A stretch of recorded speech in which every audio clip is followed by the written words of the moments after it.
Þegar við spörum getum við annarkvort gert það sjálf eða með aðstoð annarra. Sjálf getum við lagt sparnaðinn inn á bankareikning eða keypt okkur verðbréf, en við getum líka slegist í för með öðrum sparifjáreigendum og látið sérfræðing að sjá sparnaðinn.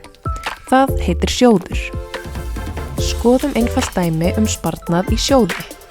Eyrún lætur millifæra 5.000 krónur á mánuði af launareikningum sínum í sjóð. Brynhildur sjóðstjóri vinnur við að taka við þeim peningum frá Eyrúnu og öðrum sparifjáreigendum og geyma þá eins vel og hún getur innan þeirra heimilda sem sjóðurinn hefur. Sjóðir geta til dæmis geymt peninga í verðbréfum eða á bankareikningum og geta verið mjög misjafnir og haft ólíkar áherslur. Eyrún leggur 5.000 krónunar sínar til dæmis inn á sjóð sem hefur bara heimild til að geyma peningana hennar á reikningum og í skuldabréfum. Hún getur annarkvort skráð sig í reglulegan sparnað í sjóði í netbankanum eða keypt í sjóði þegar henni hentar. Brynhildur sér svo handavinnuna.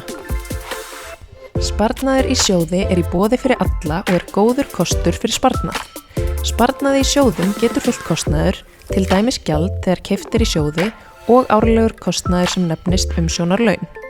Gengi sjóðsins getur hækkað eða lækkað þar sem innihald sjóða getur verið mjög misjafnt eftir hverjum á einum sjóði og áhættan sem fylgir sparnaðinum það sömuleiðis.